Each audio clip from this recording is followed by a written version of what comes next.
I started writing for the Daily News. My claim to fame was I did a 2-page spread called How to Be a Social Climber in New York City. And it was like a Monopoly game. If you met so-and-so, you got 1 point, 2 points, 3 points, went to that restaurant, went to that school, all these things. It was quite fabulous. Yeah. It came out this Sunday. On Monday morning, John Fairchild, who I hadn't met, called me and said, you got to come work for Women's Wear Daily. I want you to meet my editor, Patrick McCarthy. Then suddenly, Susie, Mrs. Maley, after 25 years on the Daily News, is hired by the New York Post, and there is scrambling at Daily News. Liz Smith got me the job. She said, there are too many women doing gossip columns. You got to get a boy. He knows these people. He knows the young. And so I began, and I went from no one knew me to 1,200 words a day, 6 days a week, with my little face on top of the column. It was explosive. So Patrick took me to lunch and offered me the job of being the eye editor. And I said, no, I think I'm going to go to the Daily News. He said, are you the new Susie? Because it was a big thing in media. And I said, yeah, I guess. Next day, new Susie. And I was launched. I'm Jill Demling, and this is Going Rogue. Today's guest is Billy Norwich. For nearly 4 decades, Billy has captured New York society with a rare combination of wit and compassion. First as a gossip columnist for the Daily News and Post, then as an editor at Vogue for over 2 decades. He's written about everyone from socialites to celebrities, always choosing to compose rather than expose. When Anna Wintour told him to edit your life, it became his guiding philosophy. Billy believes in what he calls the anthropology of style. He spent his career observing that quiet people are the ones you want to love and know. He's mastered the art of turning scattered thoughts into elegant prose. He's the author of 2 novels, including My Mrs. Brown, and his wisdom includes perfect advice for our time. Give time, time. Today we're giving time, as Billy Norwich goes rogue. Hi, Billy. Hi, Jill. It's been too long. I know. I love that work gives us an excuse to talk to each other. I know. I was thinking, when's the last time I saw him? And I remember one time, I think after I left, we met for breakfast or something. We had lunch at that nice place on Bleecker Street. Yeah. Exactly. I think I was like, I need some wise wisdom from the wisest person I know. The avuncular. Yeah. But anyway, before we dive in, I know I texted you this, but I want to tell the listeners as well how I've become obsessed with asking my AI, who I call Al, sometimes Big Al, if he's nice, to pull tarot cards for me on various subjects, most frequently about going rogue and each guest I have on. The first time I did it, the card that came up was the Magician.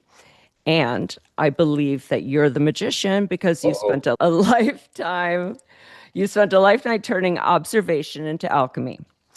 You can take a room full of strangers and render them legible.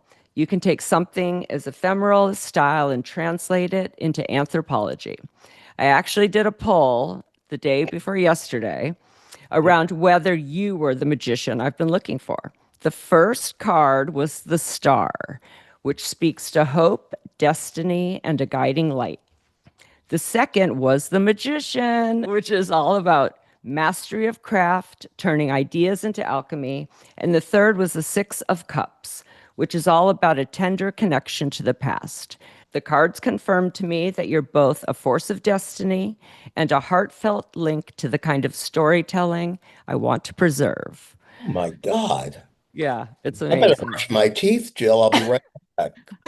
Okay, so along with being the magician, you've also said a lot of things that capture your philosophy, and I call them Billyisms. Ooh. So here are some of my favorite Billyisms.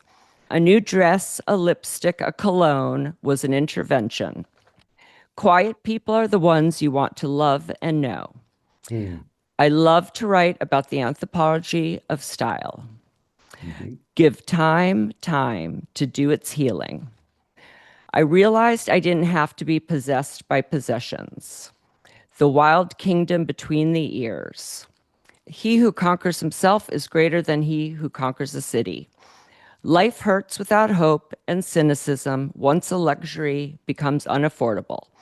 So I want to go deeper on two of these Billyisms. Both are quotes from 2016 when you were promoting My Mrs. Brown. He who conquers himself is greater than he who conquers a city, which was your answer to what's your motto, and Wild Kingdom Between the Ears.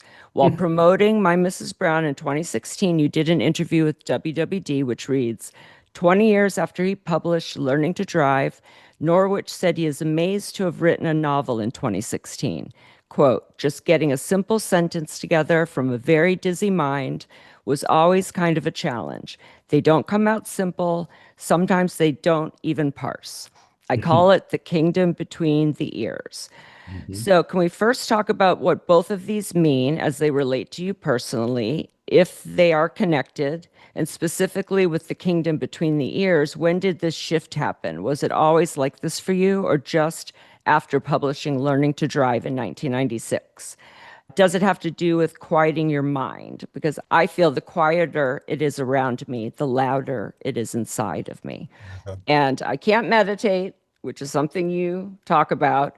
You said there are no bad meditations. They all work once you realize it is the breathing, not the thinking or stopping thinking, that brings the physiological benefits from meditating. This business of stopping one's thoughts, impossible. You sit, you breathe. I personally would not have connected those two quotes, but as you were speaking just now, Jill, I did connect them, and I think this is what has manifested in the Wild Kingdom Between My Ears. As a kid, I was frivolous and creative and sensitive, and we'll probably talk about it. You know, it was a tough time. But in terms of school, there were challenges, hand-eye coordination. Now, I did well in soccer, but I can't play baseball. I missed the ball. I was on the tennis team at the boarding school I went to, and they threw me off the tennis team. You have great form, but you keep missing the ball. And I have terrible in college boards. I assume the scores are still the same.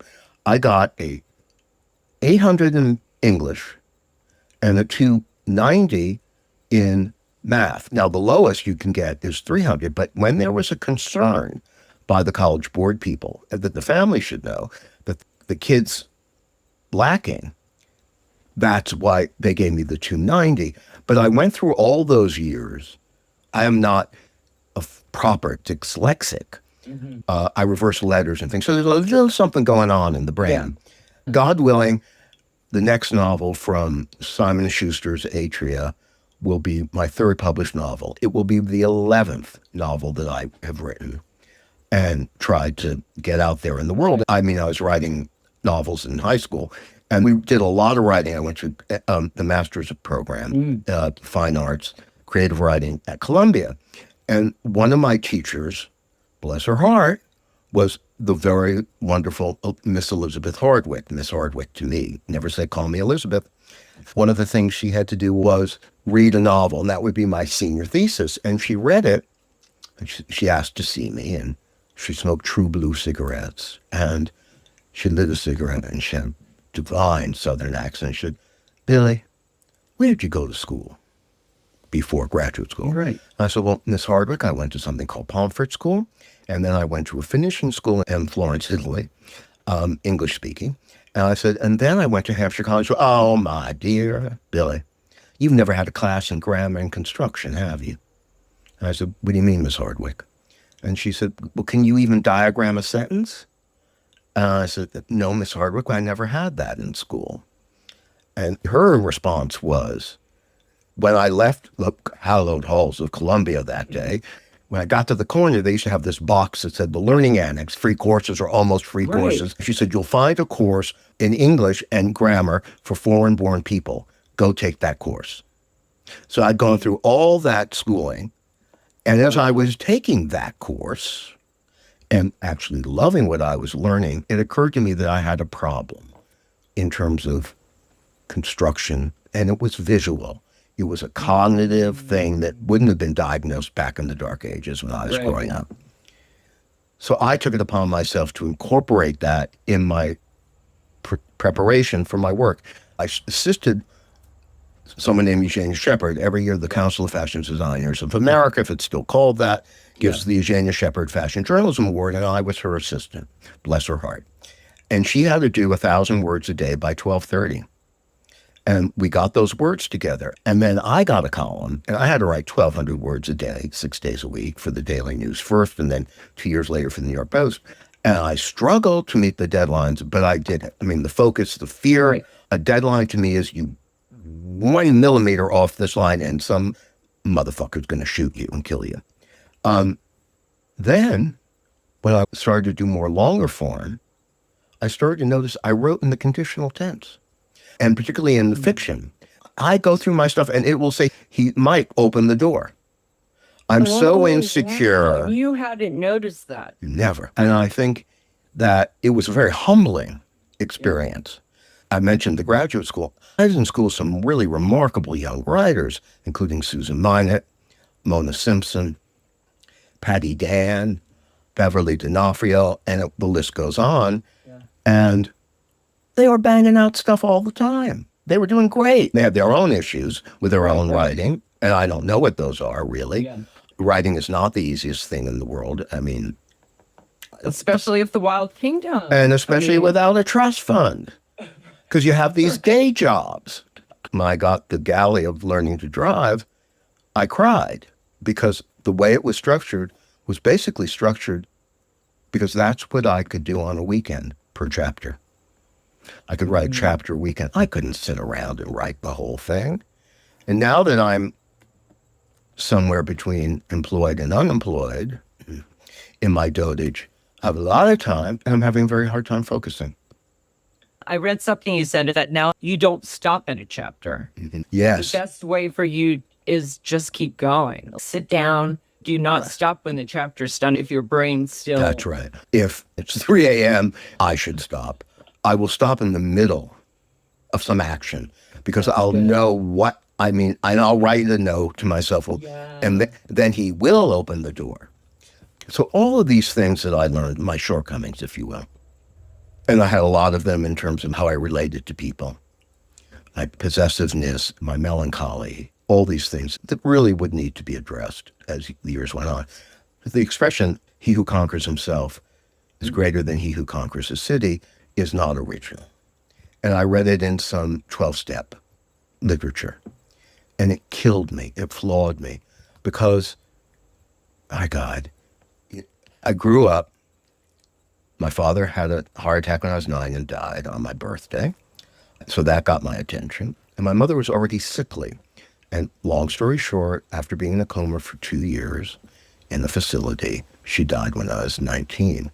But after my father died, I remember at his funeral at the Shiva, my relatives saying, and I wasn't supposed to hear, what's Billy going to do when Leah, my mother's name, dies?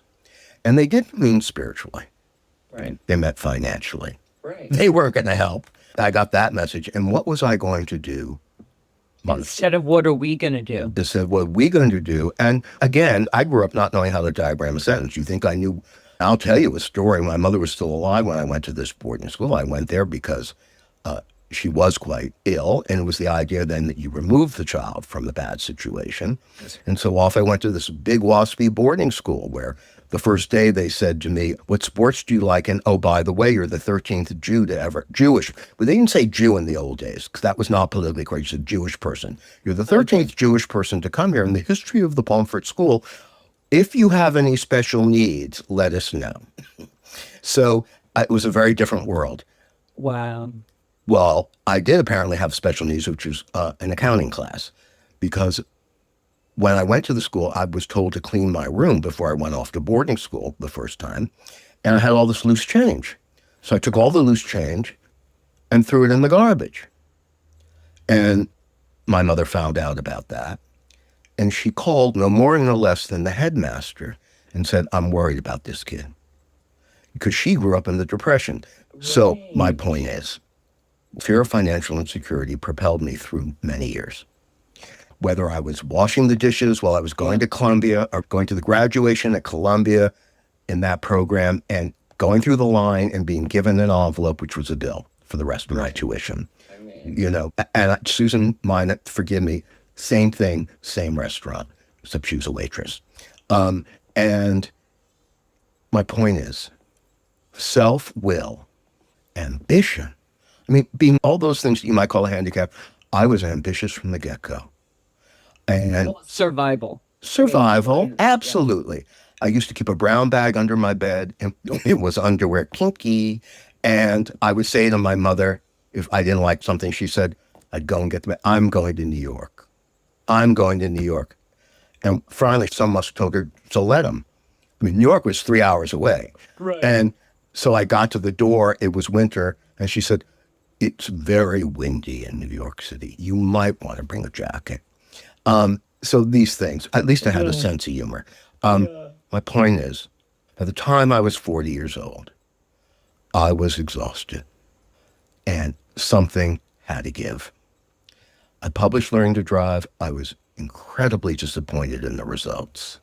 I know you know this story, but in those days before Amazon, before digital means of social media to move your lurch, you really relied on other things, and Publishers Weekly was the most formidable outlet for a book and for selling a book. And they did reviews, anonymous reviews, not signed, a few handful of months before the book came out, so that we only had independent bookstores in those days, so they could order it in Podunk. So the review came out and it said, I can quote it, "This book is so bad it'll put your teeth on edge." That meant no one bought the book. But then, whenever the book came out, several weeks later, the first review was at Entertainment Weekly where they gave it an A. And it went like that. So I didn't know, am I the greatest thing in the universe, or am I the greatest piece of shit in the center of the universe? Excuse my swearing. And I basically had a breakdown eventually, promoting that book, and I got sober by accident. I just didn't want to have hangovers anymore.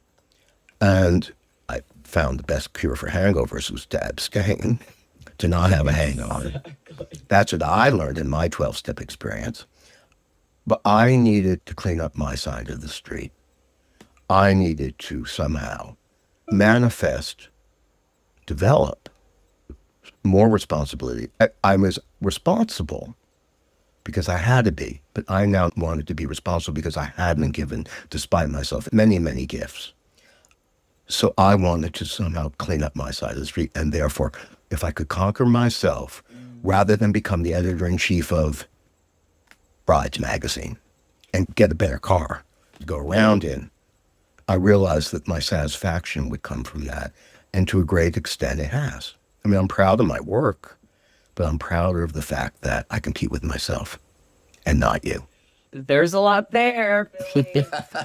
And we're going to circle back. You've told your own story in what I call Cliff Notes.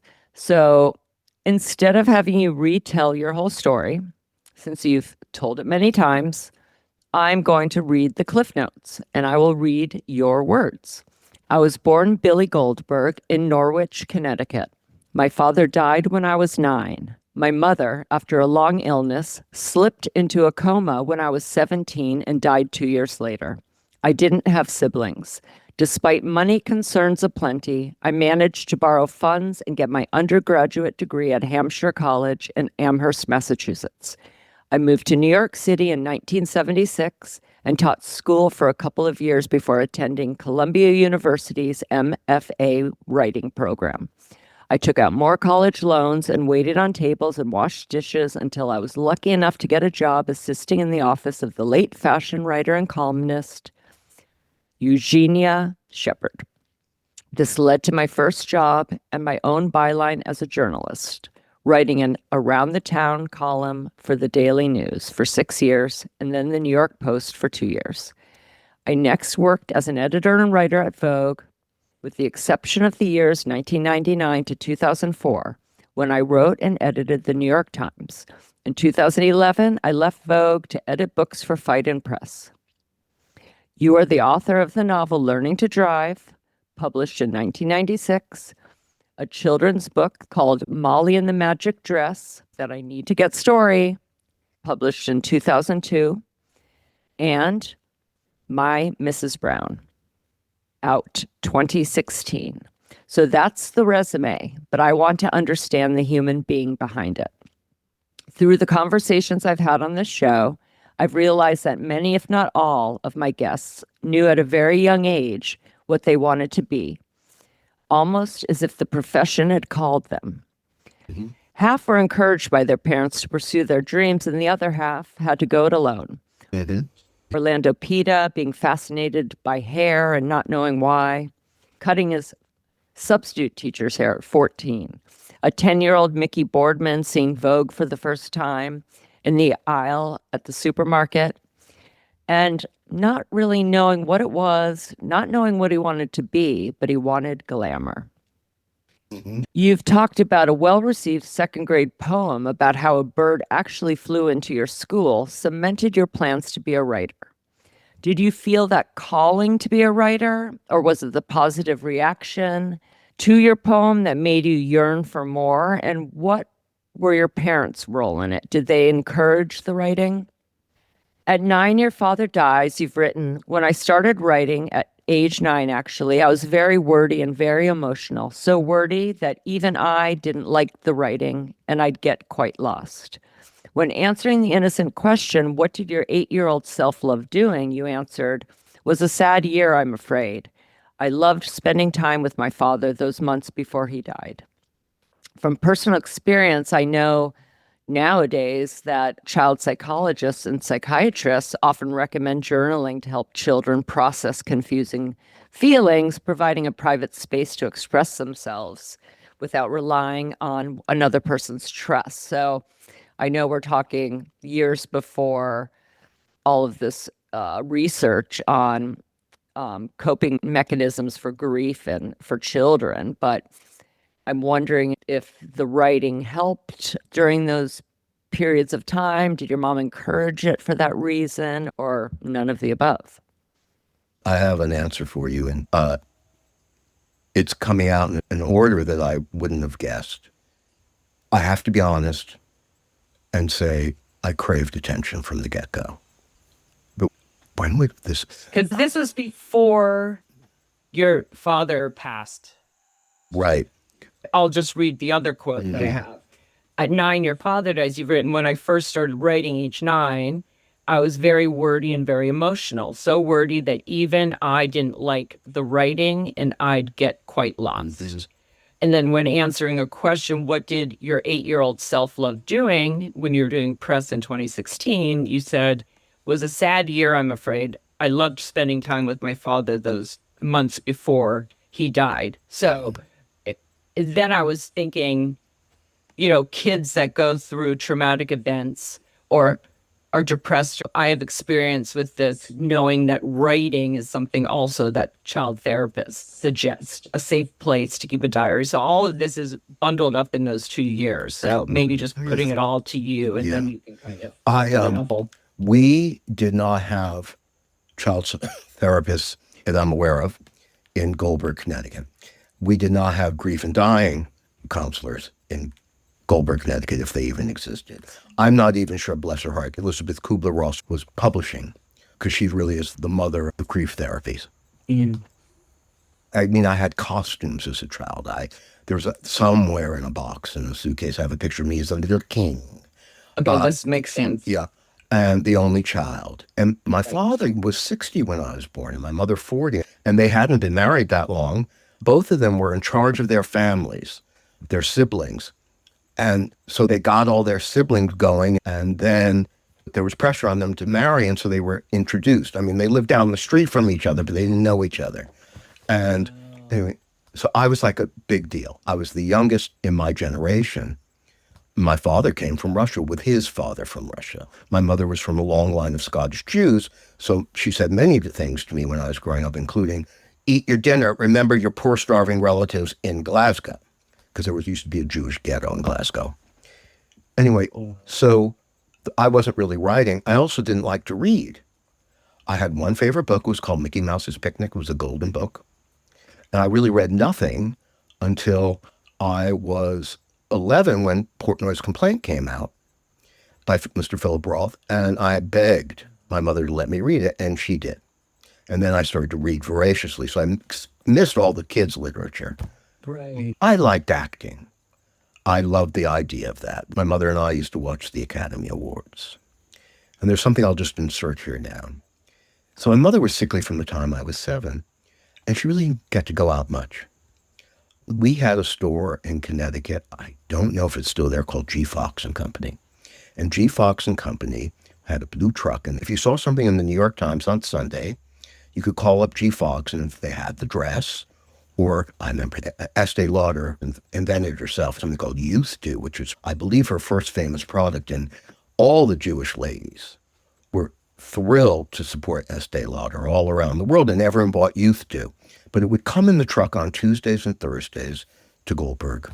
They hate it in Norwich, Connecticut when I call it Goldberg. It would come, and when I noticed, like my mother didn't put it on and then go to a party.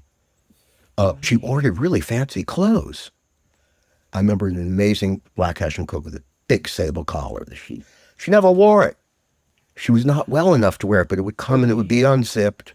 She'd try it on at home. Yeah. Which is the best part, let's be real. That's right. Trying it on. Yeah. And for me, I saw fashion, style, because we moved houses into the passion and of decorating as an intervention. So that when I heard Pauline Trégère at the CFDA Awards say, feeling blue, wear red, that was my childhood. That was my entire childhood. Now, about writing. So I thought I wanted to become an actor, and I don't remember any memories until I went to boarding school, where I did a lot of acting. I remember being in a play called The Adding Machine by Elmer Rice, and I played the part of Sherdloo. And Sherdloo was a small part, but an important part. And Sherdloo, which I'm saying wrong, he was going to trial because he had slit his mother's throat with a knife. Now, wasn't that the perfect first thing? And I got to that point, and I think I did something funny, because I can to this day remember the laughter from the front row of that school auditorium all the way to the back and back again. And I thought, I'm going to be an actor. Well, that's funny. Look, when you thought you were going to be a writer, because you remembered the specific poem that got applause. So I ended up the president of that drama society. But I always suspected I wasn't a very good actor. Nothing's going to stop me. Right. Then I went to the school in Italy. There's a school still exists, the American School of Switzerland, TASIS, and it's in Lugano. And it was ran by a woman named Mary Fleming, Mrs. Fleming. Ooh, she was glamorous. And for a while, she had a junior college in a 16th century villa off the Viale Michelangelo in Florence. And I didn't get into any colleges. I was on the waiting list everywhere I applied, the Ivy Leagues. But then the recruiter came around, and it was really expensive in those days. We had a little bit of money left from my father. After my mother's illness, it was gone. Your mom was sick. Yeah. So it's not like she's working. Right. And she left a peculiar estate. Everyone would think I was going to be this very privileged, rich kid. But that's not how it worked out. I didn't inherit anything from my mother, even the house. Long story longer, I go off to the school, and it was the most exquisite experience. I mean, it was fancy. The January term was joining the kids at the American School in Switzerland for a 6-week winter experience in St. Moritz, where we'd ski in the morning and then have a nice lunch and then do our classes. Point is, while I was in Italy, it occurred to me to launch a newspaper. For Americans, there was no English-speaking thing, called Topolino, Mickey Mouse. And your favorite book. Right. And the first thing I did was write about some scandal at the Elizabeth Barrett Browning Foundation near the Ponte Vecchio.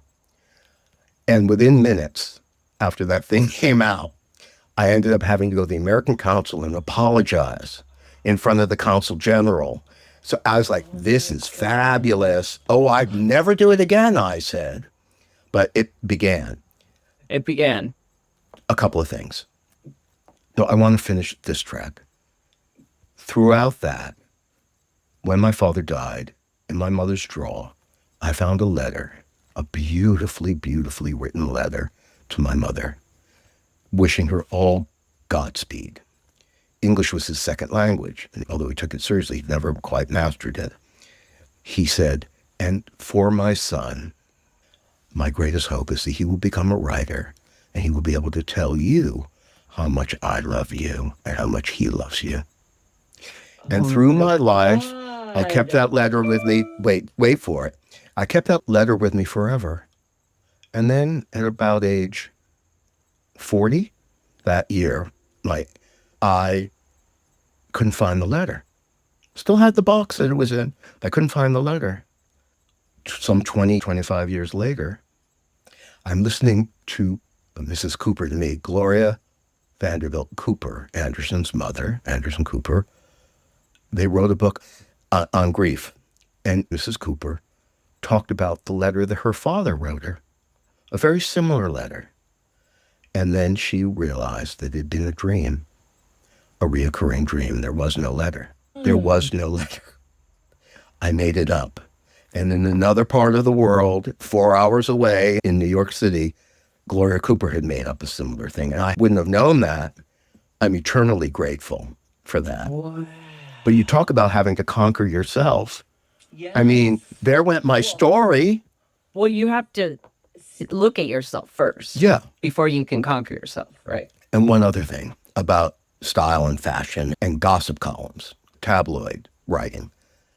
After my father died, my mother didn't like to cook and she wasn't well. So we would go to a place called Friendly's. They were all over New England. I think you know. Of course. I grew up in Boston. I know. So Friendly's, it was a big deal, right? Yeah, it was a big deal. That's where we met the guys from Wayland. Right. It And was right on the town line. yeah, I would go with my mother after she'd pick me up at school and we'd go to Friendly's and I would have a tuna melt or a hamburger and Diet Coke. But there was like a sliding door from the Friendly's into, it was a little bit of a strip mall, into the drugstore. And the drugstore sold the New York tabloids, and my mother read everything. When I was growing up, she was subscribing to Woman's Wear Daily. It came in the mail days later. Wow. I mean, she loved this stuff. Yeah. And she'd be reading the front page and everything. And let's say she was going to move on. There were a lot of newspapers in those days. Yeah, of course. It makes sense, Billy, just inserting with someone that is sickly and you're getting to see what's happening, get into it as if that's all. When you read gossip, you're kind of pretending you're in it. Well, that's it. She did. So I can see why she would. I don't know that my mother loved the columns, but I found someone named Susie Says. Now, do you remember Aileen Maley? You probably knew her when she wrote for W, but she, in social chronicling, I think he might have started in the Depression. There was someone called Charlie Knickerbocker. And he was Maury Paul. And then he died, and Ole Cassini's brother, Gigi Cassini, did it. Liz Smith got her start by assisting Mr. Cassini. And then Charlie died, and Mrs. Maley, who was already writing in Miami for the Miami paper about social life, they hired Mrs. Maley, and she was a damn good writer. And in those days, she didn't get items. It was sports writing. She went out at night. She covered a bunch of different teams and leagues, and then she woke up in her case, at lunchtime, and wrote what they did last night. Yeah. And then I got to read it in Podunk and became this fascinating alternative to my life, coupled with the fact, I know you know this story, Vogue used to be twice a month in those days. And they used a lot of illustration, fashion illustration. And one of my mother's nieces, her professional name was Ann R. Goodman. She did freelance fashion illustration for Vogue for many, many years. And it would have been around the early 60s. I think The Bikini and The Pill came out in the same year. And I think it was 1961. Changed the world. Yeah. So Cousin Bunny, again, may she rest in peace, would come and visit my mother somewhat frequently from New York. Again, it was about a 3-hour train trip. And I remember seeing her and not knowing who this creature was. She was gorgeous. She looked like, do you ever see Valley of the Dolls, the movie? I can't remember her name. A long time ago. Yeah, she had beautiful brown hair, thick, down. Not like where we were, velvets. Natural hair, maybe a base, but no makeup to speak of. She wore capri pants, black, with a little slit above, Calvin. Yeah. Ballet shoes. This was how they looked in those days.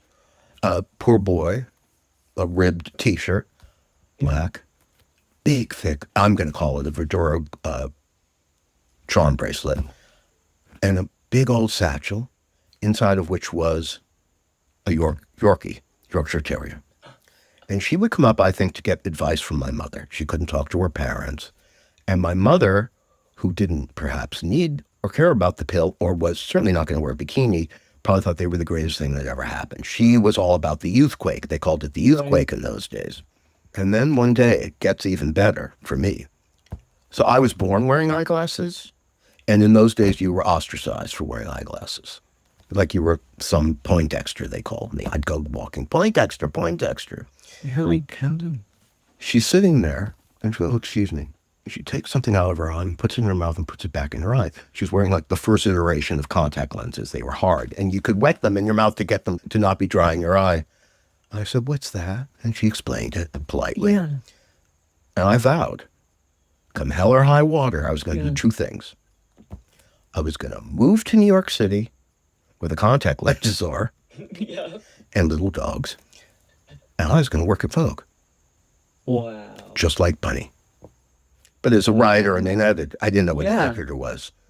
So in a long-winded answer to your question, that's what happened. And when I got to Vogue in particular, I evolved there.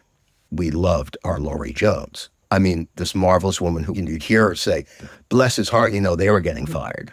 I learned about the Southern dialects through her. She once came to me and said, something was going on. It was kind of like a big deal. And she said, sometimes I think you're the only one here with a soul. And what I remember her saying to me was, Anna asked me to speak to you because she feels you inundate her with ideas. Uh-huh. Okay. I won't send any ideas to a magazine that publishes every month. Right. Exactly. Oh, I know. I thought about it. And did you know who Mrs. Exeter was at Vogue when they brought her back? Mrs. Exeter is a character in Vogue, what the older ladies are going to wear. That goes back to the 1920s. And I hadn't discovered Mrs. Exeter. I went through all those years editing People Are Talking About. Did you know I did that? Yeah. Doing all that stuff. But I never came across Mrs. Exeter, particularly even when we did the 100th anniversary issue of Vogue. And that's what people had a big blowout of the history of Vogue and Vogue Speak. But I was at the New York Times, and I came upon an old article by Charlotte Curtis mentioning Mrs. Exeter, because one of my favorite movies is called Mrs. Miniver with Greer Garson, if I'm correct. I wanted to be the post-20th century Mrs. Exeter, and against all the rules of the New York Times, I wrote to Anna. I said, do you know who Mrs. Exeter is? To which I think she wrote back, I said, I am the editor of Vogue. Of course I know who Mrs. Exeter was. And so I started doing it with Sally Singer and Bess Rattray, who you may recall, editing it, and no one ever knew. But what I would do is I would call all the ladies I knew, including, I think I can say this. If that wasn't the Modern Manners. No, I had so many columns. Mrs. Exeter appeared in the fashion section, View, with an illustration, and she always was giving advice. The advice was basically, there's fashion, style, Christmas presents are all in reinvention. Life is hard. Oh, you're broke this year? Then get some decent stationery and write a letter to the people you love. That'll matter a lot more than a hat. So that's really my background and where the voice comes from, I think. Okay, so it's one thing I'll say, funny, not to digress. Please. Further, is that I've had two writers on, Jonathan Van Meter and Adam Green, and both wanted to be actors. So there is something, and I tied it together with Jonathan as we were talking, because it is a performance. I mean, when you're interviewing someone, I can't necessarily connect the two if you're writing a novel or a memoir of sorts, but the interview process, you do have to step into whoever is going to be the best counterpart to who you're interviewing, right? Absolutely. Writing is performative, and then if you're lucky and you get to read your writing, that becomes incredibly performative. A lot of writers develop this marvelous shtick when they go to read their poetry, and you can listen to the old guard, the Carl Sandburgs and the E.E. Cummings, and my favorite writer in the world is someone named Stevie Smith, a British poet. a very similar story of her growing up. Anyway, just beautiful. And to hear Stevie Smith or to see a clip of her reading was like, oh my God, Eileen Atkins, eat your heart out. We pretty much went over Mother's lesson, fashion is medicine. You talked about the first interventions. Let me just read this question. When you say fashion, a new dress, a lipstick, a cologne was an intervention. You just touched on that. You learned this from your mother, but it seems writing was your first intervention. 2 interventions in one household. Your mother was fashion, you with words. Were you both just trying to stay afloat? What were you and your mother teaching each other about using beauty to survive? And then I also want to know the logistical part of those years, because at 7, at 9, it's not like you're really understanding that.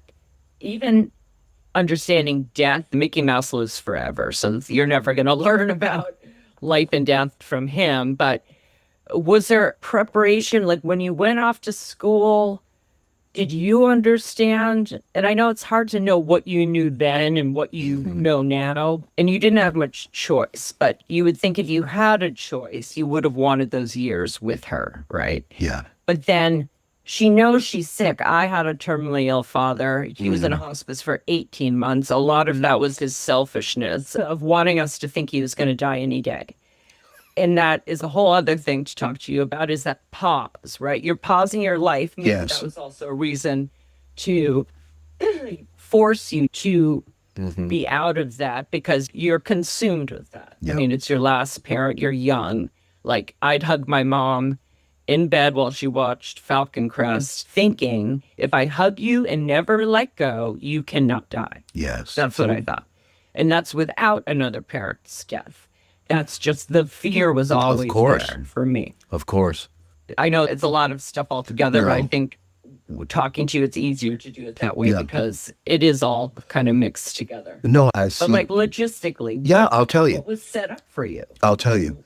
My mother meant incredibly well. She was very funny. Her best friend worked at the bookstore in town. And Aunt Sandra, not blood related.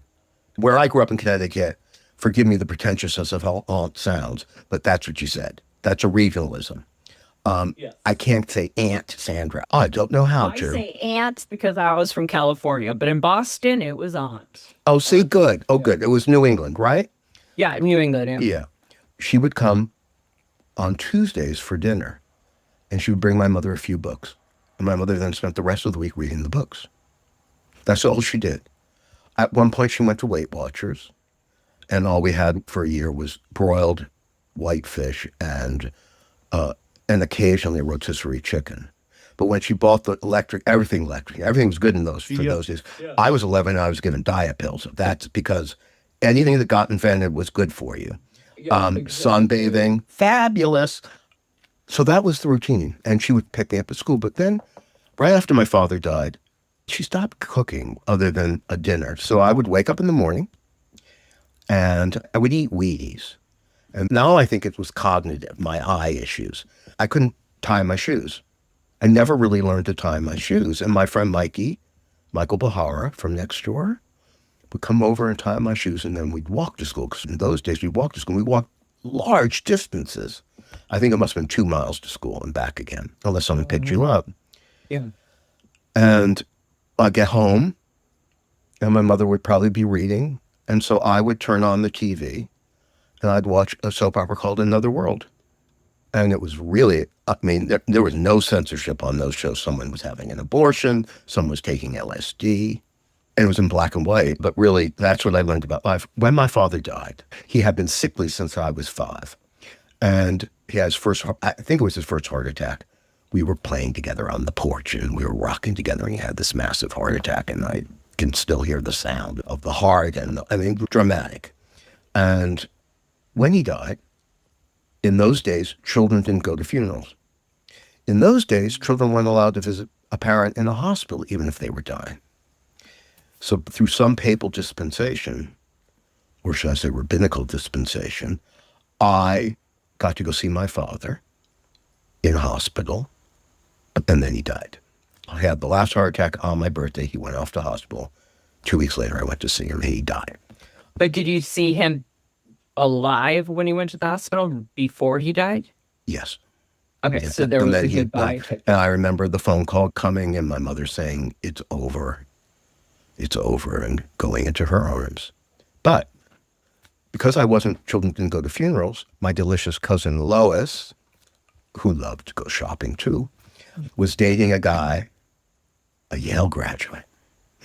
We're really growing up here in Goldberg. Yeah. Lois is dating a Yale man. And not only that, he had a Carmen Ghia. Do you know what those are? Sports cars back in the day. Yeah. And so the idea was that Lois and Louis would take Billy away from the funeral, away from the house. In a car. With a stick shift, a sporty car. And I got to sit between them because where else could I sit? Yeah. And those who were here for perhaps a few messages of homoeroticism, with the gear stiff, with handsome cousin Louis, oh, I hope Lois doesn't listen to this, handsome cousin Louis shifting the gear between my legs. Fagala, this is southeastern Connecticut, and it still is really beautiful there. Hilly and farmlands, you see cows, beautiful. And then the water's very nearby, and we just drove, and we ended up at Lois's mother's house, and Lois's mother, Aunt Esther, made the best brownies. To this day, a brownie still doesn't taste like Aunt Esther's brownies, which cousin Lois finally at age, she just turned 80, told me was a Duncan Hines box recipe. But that keeps you humble too. Yeah. Like, these people are, Julia Child was not my mother.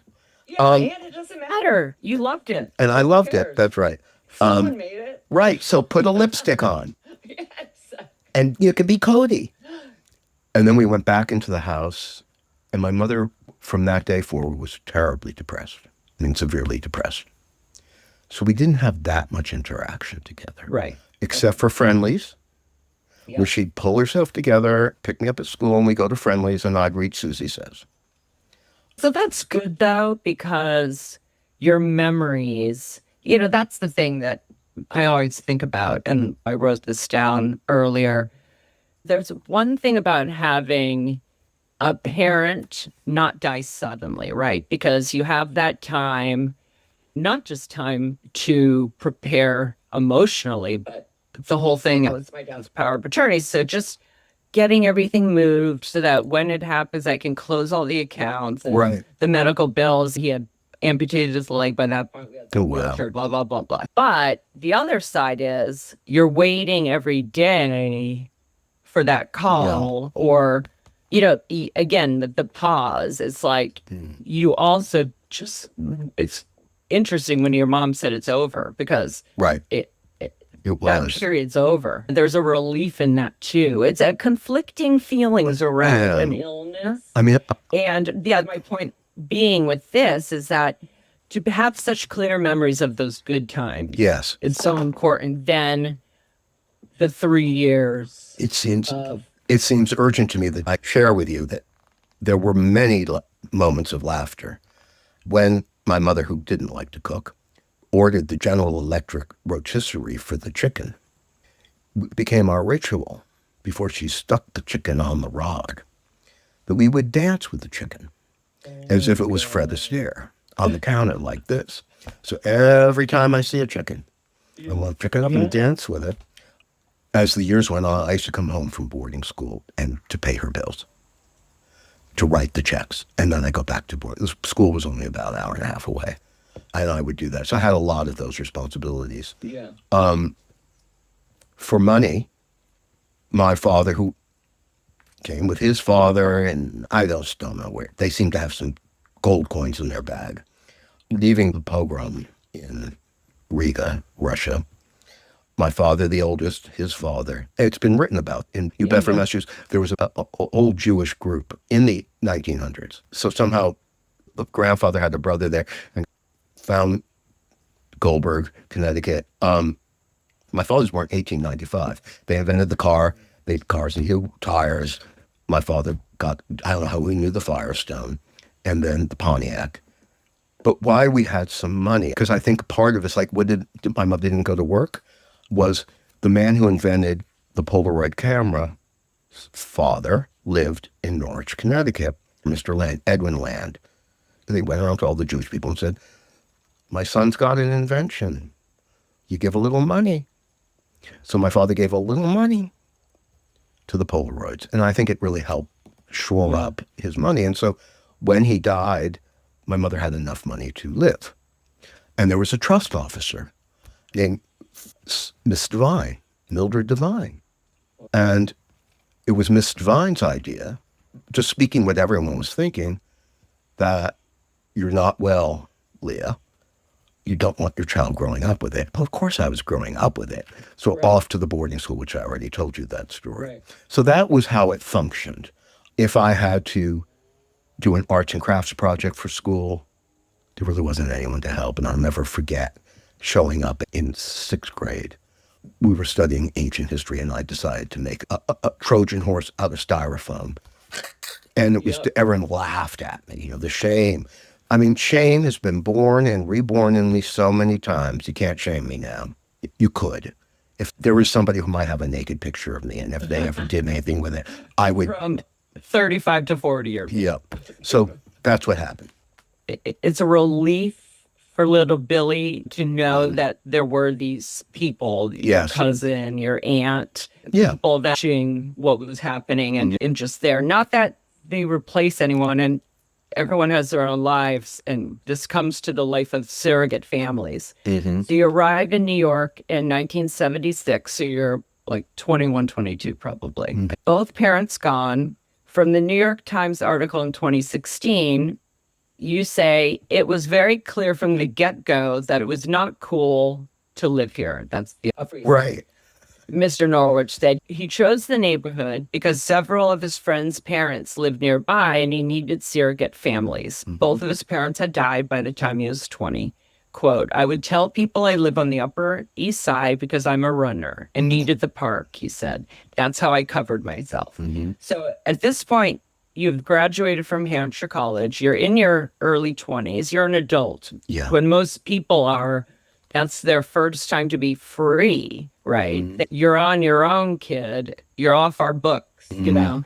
It's interesting to me that it's, you don't have a family. So this is where that pause button, keeps coming back to my head, that break. I'm not a therapist, but it's like you haven't had that childhood to be at the point of wanting the freedom, right? So who are those surrogate families? Let me tell you, there's an article. It was one of the most popular articles in the New York Times. When Pilar Veladis was alive and when I was at the New York Times, I would do her back page for her home design issues. They were twice a year. Right after September 11th, 2001, which is, as you recall, quite a time, I wrote an essay called A Key in Sympathy, and it told this story, which is true. When I went to that school in Florence, Italy, I met a woman named Serena Van Ingen. And her mother, she was a 7th generation Vanderbilt, descended from William Kissam Vanderbilt, the brother of the Duchess of Marlborough. So if you watch in the Golden Age, that's how it came down. And these people were very quiet, but they were incredibly glamorous. And Serena, I was in school in Italy. I get a phone call. My mother had gone into hospital. I had to leave the school and come back to the States. And then I went back. But from that time on, whenever I wasn't in her physical presence, but we'd have email, she would write me a letter every week. Wow. And when she returned to the United States, she married at 19, I think.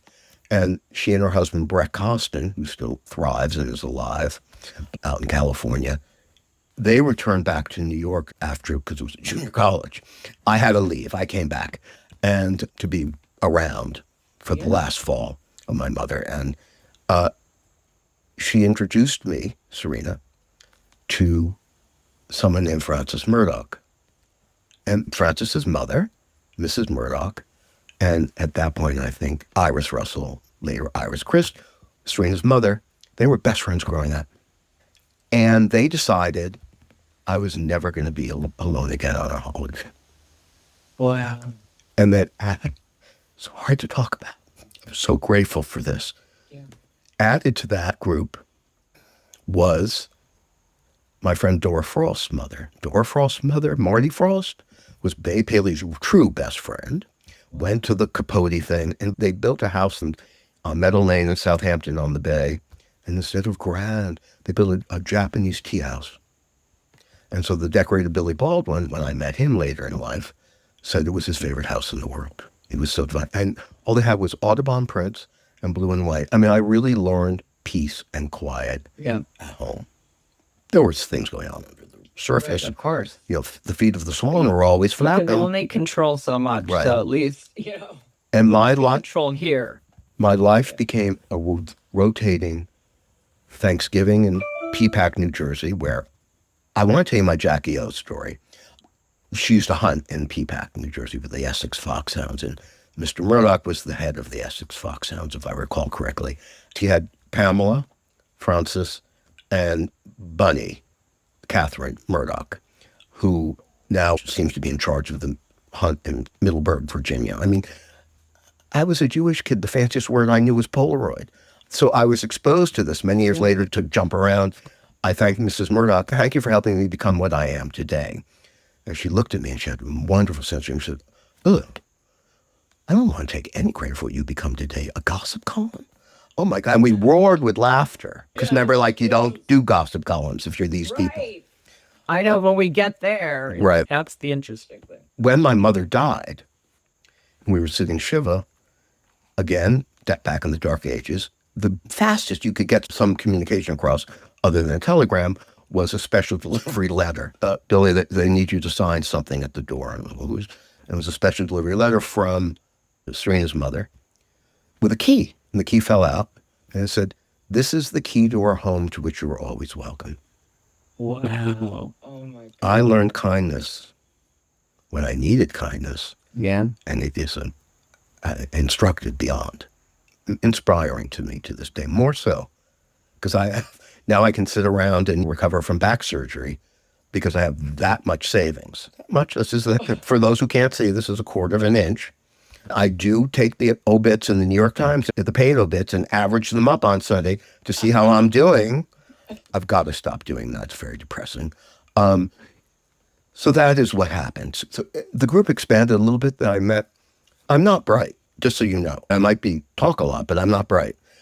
When I turned 25, I came into a little bit of my mother's savings. Again, about 1/2 an inch. Yeah. No, not even 1/2 an inch.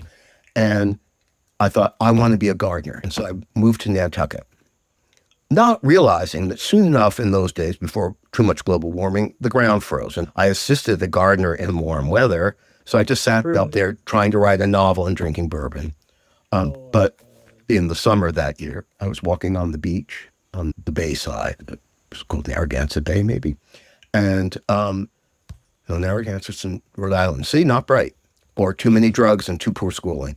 So anyway, it was about to thunder. And there was something called the Cliff Beach Club. It's this beach club.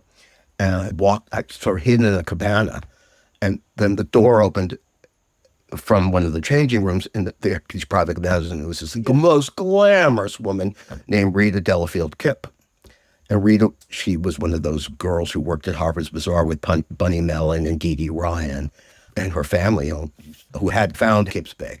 And she really took me in as well. So there was Rita, who I got to call Rita, but always Mrs. Frost, always Mrs. Murdoch, always Mrs. Russell, until Mrs. Russell became Mrs. Christ. I mean, grown-ups. I want to go back to earlier times, because I think it's really me in a nutshell about my relationship with my mother. So my father died in August of 1963, and no discussion of what just happened. Even though for however many days of Shiva, there were these, with all due respect, Alta Cockers coming in to have a service, which in a foreign language I could not comprehend, and their wives sitting in the kitchen saying, "What's Billy going to do when Leah dies?" In November of that year, President Kennedy was shot and killed. And it was on TV, basically. I mean, and so I started to watch death. I saw death on TV. I mean, Mrs. Kennedy, Jackie, she did a tour of the White House. She was a really formidable character in my generation's life and the older generation as well. I had this thing. And then I saw her children. If they can be okay, if Jackie can be okay, my mother can be okay.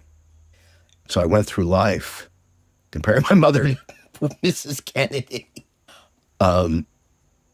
And I have to say it kept me going. And when she married Onassis and the hair changed, you're saluting and you're keeping it together.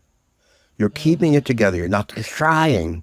You're not throwing yourself at the gravestone. You are doing. Okay, well, this all makes sense because what I was thinking about, I'm going to try to make sure I'm not trying to diagnose, but this makes sense because it doesn't feel like you mourned that. No.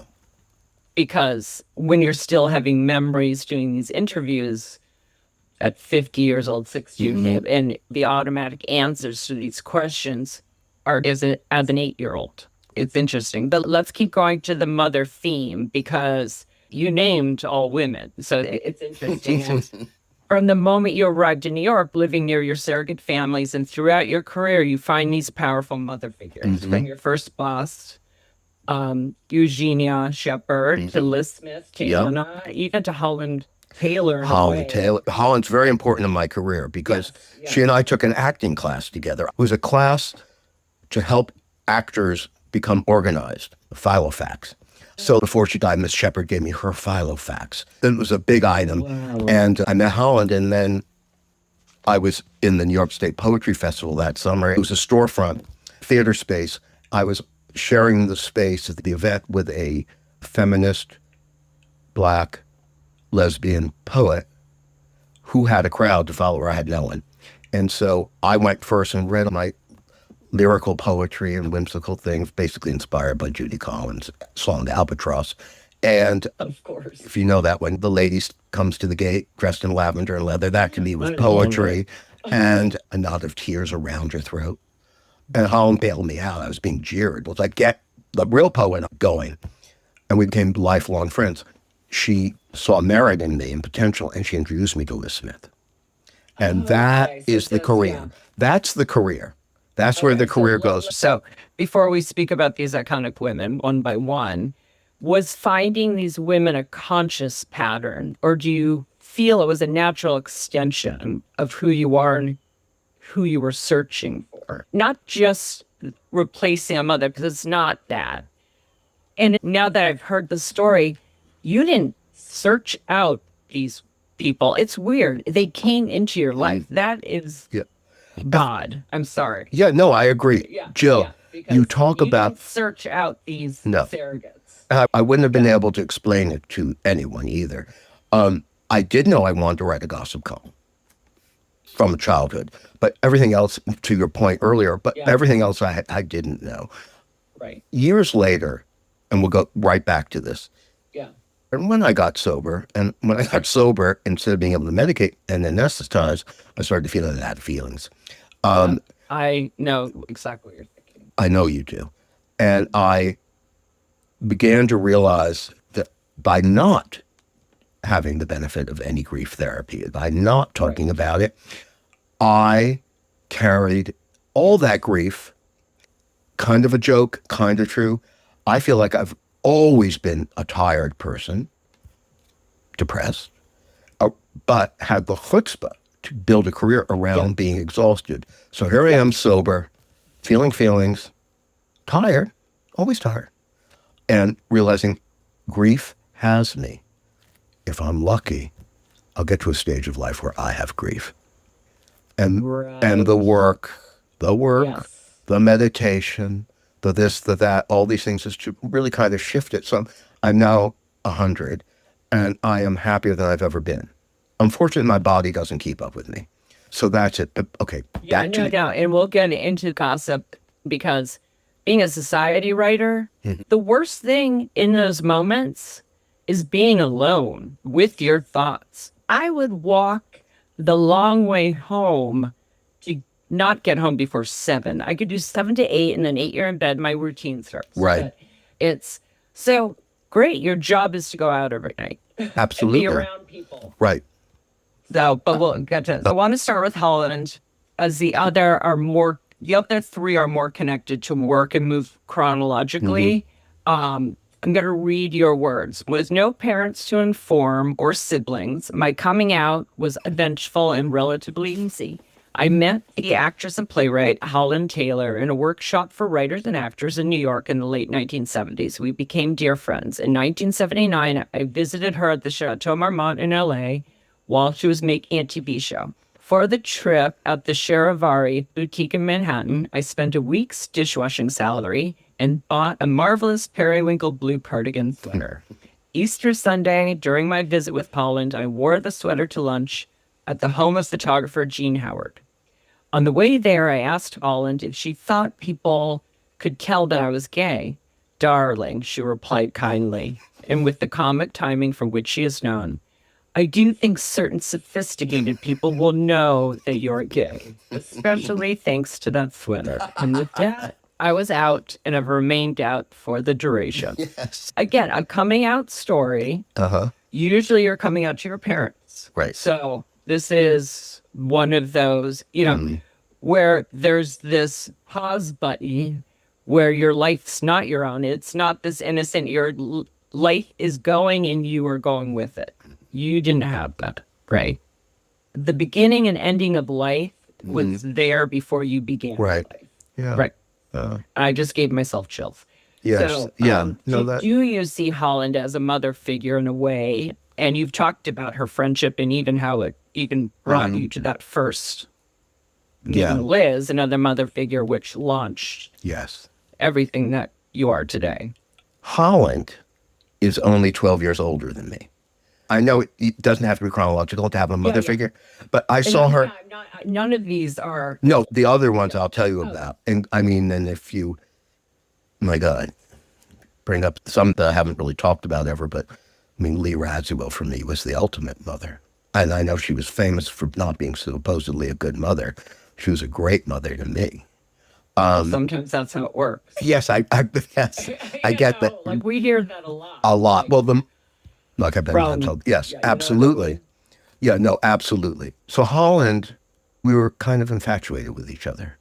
And there were romantic elements to it. So as best, she could only be my sister. That much I knew. If I have a problem with anyone, like last time I saw Holland, we went to dinner and she talked to someone else more than she talked to me. So I was fatutzt.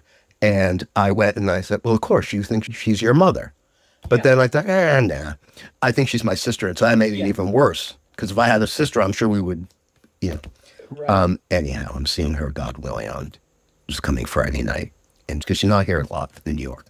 But yeah, no, that was my relationship with Holland. Holland worked very hard. She did all this TV and she was great on stage, but she supported herself during TV. And she wrote and she took amazing photographs. And that was a really good teacher for me. It's like, I'm in New York. I don't care what you say, I'm in the arts. I just have a master's in fine art and writing from Columbia. I was still in school when I met Holland. And I want to do what she says. Be like her, be like her, be like her. How do you have a career? She'd gone to Bennington. She was a New Philadelphia lady who went to Bennington. That was almost a scandal in those days because Bennington was a hip place. And I related to her enormously. She also, in my opinion, is one of the most beautiful people I've ever seen. Which, not to jump around, I met Anna Wintour one night in a restaurant before she was the editor of Vogue because I was tipsy. And she walked in and I thought she was the most beautiful woman I'd ever seen. And I was waiting for whoever I was having dinner with, and she seemed to be waiting for whoever she was having dinner with. She was standing at the check-in, and I went up to her and said, I wanted her to know I thought she was the most beautiful woman in the world. I think, for me, what happens with these women, these extraordinary women, is first and foremost, I think, they're beautiful. I get a vibe. I see that vibe. Now, they may not always feel beautiful, and the world may not let them be beautiful. Right. But I'm the new friend who thinks they're fucking gorgeous. Yeah. So we're going to jump to the start of your career now. Jill, I'll tell you about the starting of the career. I always knew I wanted to be a writer. Yeah. Well, at this point, I knew I wanted to be a writer and had for some time. I didn't know how to do that. Like, how do you do that? And the world that I was talking about, the wonderful friends from the school in Italy, they weren't going to become writers. And everyone from Hampshire College didn't go to New York because they were going to go off and save the whales. And I don't mean the English whales, the royal family. And so, again, coming to New York was scandalo. I was a big city hustler compared to the floozy. I wasn't not what people were doing in those days, post-hippie, pre-yuppie. And I came to New York. Serena's husband, Breck, was a teacher at St. Bernard's Day School for boys on 98th Street, I think, 7th, on the Upper East Side. And he got me a job as an assistant second grade teacher for a year. And basically that boiled down to teaching cursive handwriting and being in charge of recess. I love teaching. I thought, well, I can teach and then I can write on my vacations. I can write books on my vacations. That seemed like a good idea. In something of a very hush-hush scandal, I annoyed the woman I reported to. I annoyed her because there was a little bathroom in each classroom, a toilet for the kids. And I got to work early. I mean, it was already early enough. I think you had to be there at 7:45. So I must have gotten to work at 7:15, and I went to use the bathroom in our classroom, opened the door, and she was on the throne. And she was a spinster, and she hated that. And one thing led to another, and the next thing I knew, I wasn't being asked back the next year. She had somehow decided that I was gay. I hadn't come out yet. I had no idea if I was gay. I was very asexual. I mean, I had girlfriends and disappointed every single one of them. So they were like, oh no, we can't have you back. And I remember someone who was on the staff there tipped me off to what was going on. And so when I was getting with the big headmaster, I asked if he could help me get another job, and he made a phone call, and I went to the town school. And the town school's a co-ed school, and whereas St. Bernard's is very organized and traditional, this was like an open classroom. And I loved it, and I got along with everybody. And one of my students was Lizzie Gottlieb, who's a documentary filmmaker now. Her father was Bob Gottlieb, who was the editor-in-chief of Alfred Knopf in those days. Later, he would be the editor of The New Yorker before Tina. And I had written one of my novels, and it was called The Rats Meow. And it was all like science fiction New York. I mean, it was really all over the place. It was like 8 million pages. But he read it, and he gave me some great coaching. I don't quite remember what it was. I remember being very high up in the building, and I was just terrified to be in the presence of Mr. Bob Gottlieb. I don't think I heard a word he said. During that year, I was doing well as this assistant. The head of the lower school, a woman named Galen Fife, called me and said, we think you have a tremendous potential as a primary school teacher. You're wonderful with the kids love you, you're patient. We will pay for you to go to Columbia Teachers College, I think it's called. And if you do that, starting this summer, we will give you the 5th grade homeroom. Huge opportunity. She said, but there's one thing I'd like you to do before we proceed. Now, this is the 70s, and visualization was a big thing. You're supposed to visualize to manifest. And she said, so I'd like you to close your eyes and look down her expression, the highway of life. And I'd like to know what you see. Schmuck that I am. I closed my eyes. Many years later, Anna would say to me one day, you've got to learn to play your cards closer to your chest. I didn't know how to do that. Closed my eyes and I opened them. She said, what did you see? And I said, I know I saw Mick Jagger. And she, because my generation of men, we all did Mick Jagger imitations. Yeah. A scarf on a bed at boarding school, jumping on and off and on and off, Mick Jagger. And she said, I thought so, Billy. I don't think it's in your nature. You want much, much more. Which began, I love her. I finished the school year. Yeah. Said goodbye to my favorite student, Lizzie Gottlieb. And I began years of being unemployed. What felt like years. Plus, they opened Studio 54. I can't tell you the many jobs I had from like 1977 going forward. Right. But I do remember this job. You've heard of Fiorucci? And it was a store on... Fiorucci was the hippest thing that ever happened in New York, Italian store. Skinny jeans and T-shirts, this angel Cupid logo, and it was on 59th Street, I think, between Lexington and park. And it's just where everyone went. And there was a kiosk that sold Sweet Bee cards. That was a brand. And old magazines, Night Magazine, Interview, every month. Andy Warhol would go to Fiorucci and sign copies and press. And everyone, almost everyone who worked there, as far as I could tell, I'd see later at Studio 54. And so I got a job working in the kiosk. And my boss was the person who managed the whole store was someone named Joey Arias, if you know who I mean. I hope you do. The wonderful downtown performer who was partners with Klaus Nomi. So when they do nostalgia on Instagram, I mean, Joey still performs and he's fantastic. They have drag queens now who do their thing, but Joey was almost a classical singer. And he worked in the... He ran it. No, he ran the whole Fiorucci. Oh, wow. Okay. And most people were going in there. Everyone was on amphetamines. And the dressing room were big enough so that you could only get the jeans on was to lie on the floor and zip them up. It's a wild place. And I loved that job. I wasn't really drinking too much or taking a lot of drugs. I just took diet pills. And I had a 27-inch waist. Oh, yeah. And wore the jeans and sold the stuff, and Andy would come. And then we'd get to work, and Joey would play California Dream by the Mamas and Papas. And he'd say, Leslie, you all ready? California. And then the doors would open, and it was non-stop. Wow. And I'd leave, and I don't remember eating ever in those years. I think once in a while I'd buy a bagel with tuna fish in it. That's all I remember.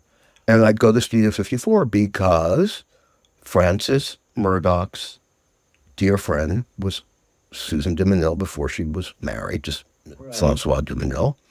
And Susan's, who was still at Brearley at the time, not quite of age, her best friend was Lacey Ford, Katie Ford's sister, the Ford Agency. And she was dating a guy named Harvey Kirk, who was fabulous, age 20, fabulous, good-looking guy, still is a great-looking guy. And he knew everybody at Studio 54, and we'd all go. We never had a problem. And you'd go there and dance. And so all those pictures that we see in our free time, I remember being there for that kind of stuff. And then after that, the unemployment continued. Got a job washing dishes at one of the, Jill, back in those days, you couldn't really get a cappuccino in New York, except in Little Italy. So there was a place, Sacco Cafe, that opened on 77th in Lexington. And they had cappuccino and sandwiches, and I was the dishwasher. And when Susan Minot, who I knew from dance mixers back in boarding school days, told me she was going to Columbia in fiction and poetry, I looked it up, and I don't know where I looked it up because they didn't have Google. But I found out about it. I must have gotten some research. And I thought, I have to go. I have to go to Columbia. I don't know how I'm going to afford it, but this is what I need. I've got to focus. I've got to do something. So I went up there, and it was like spring, and I asked for an application, said, well, we aren't taking for the fall. I don't know quite what year, 1979. But you can apply for 1980. And I begged. And I said, okay, you can apply. In case someone drops out and doesn't show up. Someone didn't show up, and off I went, and I'll pay for it. Washing dishes. I think I wrote advertising copy for a shopper's magazine called Focus. I also think that another friend from that school in Italy's mother paid my rent for about a year, which was enormously helpful. I mean, the rent was $280 for a studio apartment on 78th Street between Park and Lex with an elevator. And then while I was in graduate school, washing dishes, Miss Shepard kept sending me to a class for secretaries. My friend Chappie Morris, who's very much still around, a wonderful poet. His best friend was a woman named Amy Phillips Penn. She was the niece-in-law of Irving Penn. So she was very well connected. And she was Miss Shepard's real assistant. And she's a wonderful writer. Her other love was horses. And she divorced young Mr. Penn. And she was riding the horses. And she fell off a horse one day and had really some issues and needed to find a replacement for herself in order for her to be able to return to the job once she healed. So she introduced me to Miss Shepard. Now, Miss Shepherd, very few people in this world are shorter than me, was shorter than me. She was getting on in years. She, with her best friend John Fairchild, after World War II, revolutionized how fashion was covered. They started writing about the designers. When they started writing about the designers, Oscar de la Renta was not allowed through, I don't know, this might be apocryphal, or any designer, any Seventh Avenue person, unless you own the company, was not allowed into the front door of 720 Park Avenue, let's say. You had to go around to the service entrance because you were bringing the frock. Right. It was very deuxième to be a fashion designer. These people were way more interesting than the people in the apartments. And so they shifted and they created a society. And Miss Shepherd was really doing only fashion coverage in those days. They'd go to the shows, and Mr. Fairchild would assign a review of the collection, but he fed the pages with all the party pictures or the houses. Because one thing real quick, when I was researching, this came up.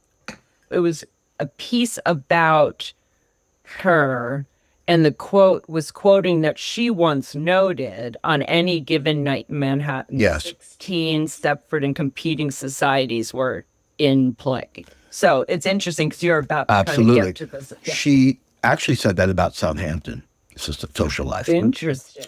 Not Manhattan. I've often paraphrased her to No, just, but other people have too. yeah. This wasn't even you paraphrasing. That was a sort of seminal observation of hers. I met Miss Shepherd.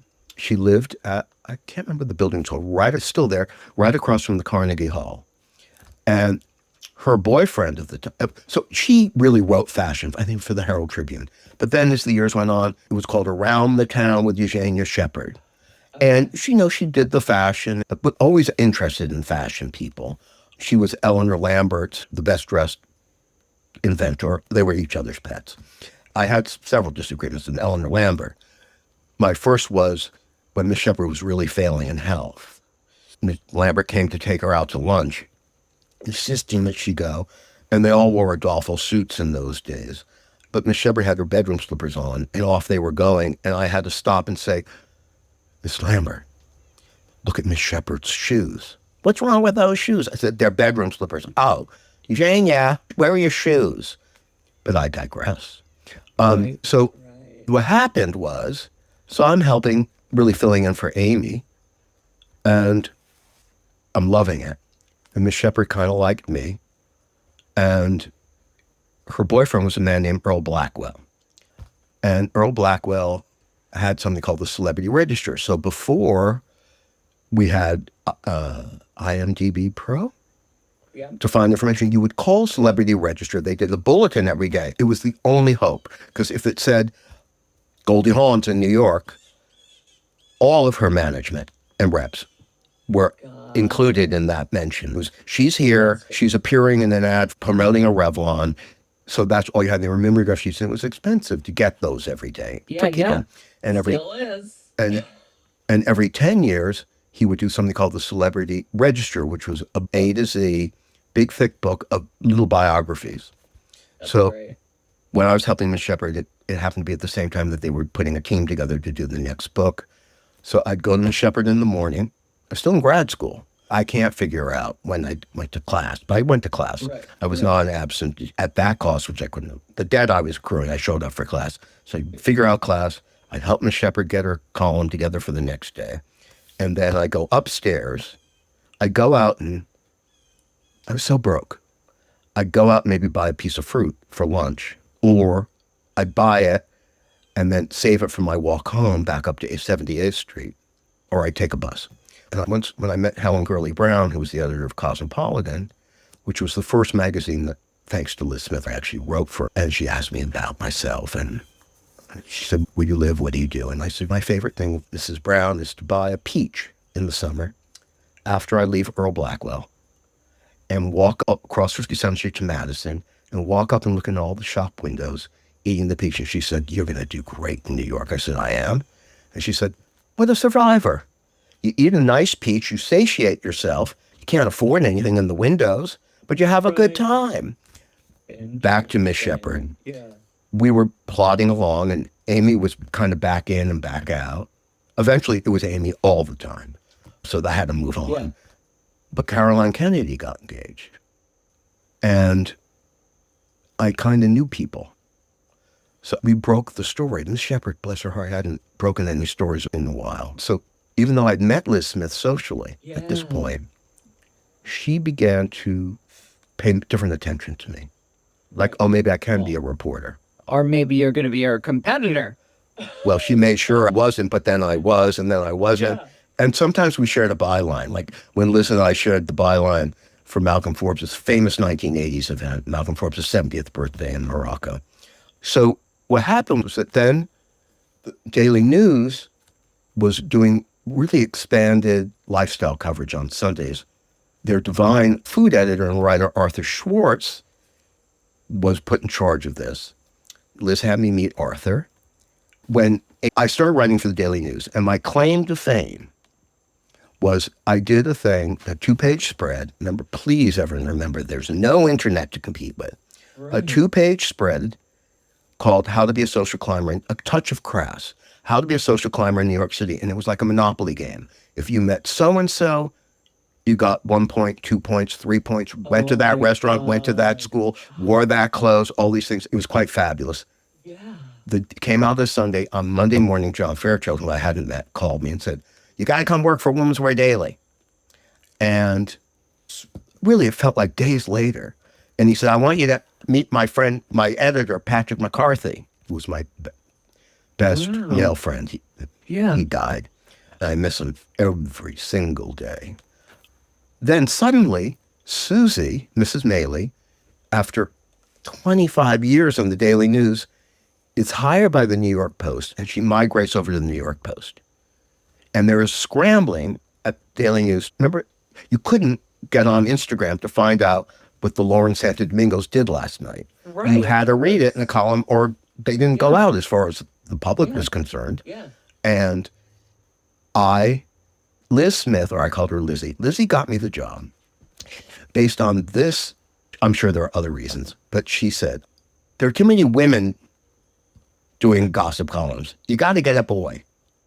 And he knows these people. He knows the young. He can be right about the new generation. The same old thing. Get a young person.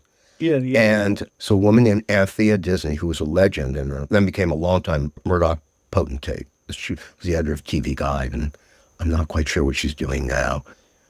So she hired me, so very reluctantly. And she gave me a book called Headlines and Deadlines. And she said, look, I don't think you're going to know what the hell you're doing, but just be on time. She said, read this book. It'll be very helpful. And she said, and then do me one more favor. She said, when you're working, try and avoid every conflict of interest and do not ever be caught underneath the table, which I took as a sexual thing, which I think she meant, don't be a member of the party. You are not a guest. Right. You are not a guest.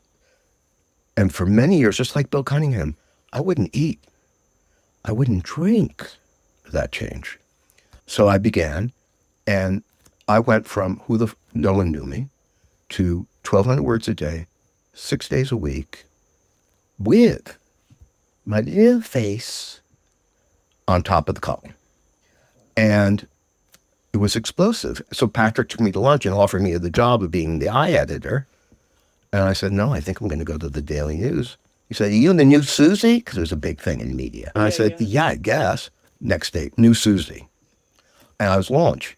And that's the Vogue feature. The Vogue feature. From 1988 that I found. People are talking about Billy Norwich, pretty much introducing you or announcing you as the new Susie. Absolutely. Got it. So it's very clear that Liz Smith is probably your biggest mentor. Mm-hmm. But I want to hear more about your friendship, because I'm still so mind-boggled that two gossip columnists that work at rival papers would end up becoming like bosom buddies. I thank you for asking about Liz Smith, who we called Lizzie, her nickname. A proud Texan from Gonzales, Texas. She came to New York. She wrote the then Charlie Knickerbocker column. Many years later, I would write the Susie Knickerbocker column. Yeah. Thanks to her. When I met her, I was in graduate school, or as Liz would say, a poet. through Holland Taylor. See, I call Liz the mother of my invention and Holland the sister of my invention. So the first thing I noticed about Liz, kind of like Anna, to me, Liz was one of the most beautiful women I'd ever met. Now, I don't think there will be people who might say, Liz Smith, beautiful? Yes, Liz Smith, beautiful. She's brunette, beautiful skin, a character. You said she looked like your mother. I did say that. She looked like my mother. She looked like the Queen of England, another love affair of mine. But that comes out wrong. I mean, I honestly thought the 20th century would end with the death of the Queen of England, and I think that is true. And we went right into this strange land called the 21st century, even though it's what, almost 20 years into it. It's always like that. The 21st century is not 1 minute to the next. Right. So I loved Liz from the minute I saw her. And she was kind of amused and appalled. And I think I reminded her of her beloved brother, Bobby, who was still living at the time, but someone she cared very much about. We might call them past lives connections, certainly identifications that transcended a regular thing that happens at a cocktail party. And when you first saw her, were you starstruck by her, knowing the history of social chronicling, you know? She started her column in 1978. Celebrity journalism was very different then. She wrote a piece, she wrote off for Cosmopolitan. Cosmopolitan was very different than always Mrs. Brown, the editor. She did so many pieces on Elizabeth Taylor that she was looking for something new, and they all loved to cook.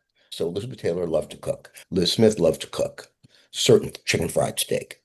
Richard Burton loved to eat. And so the Burton Taylors invited Liz to come on a European tour with them, a promotion for one of their movies, in which Liz's job would be to just write about what they ate.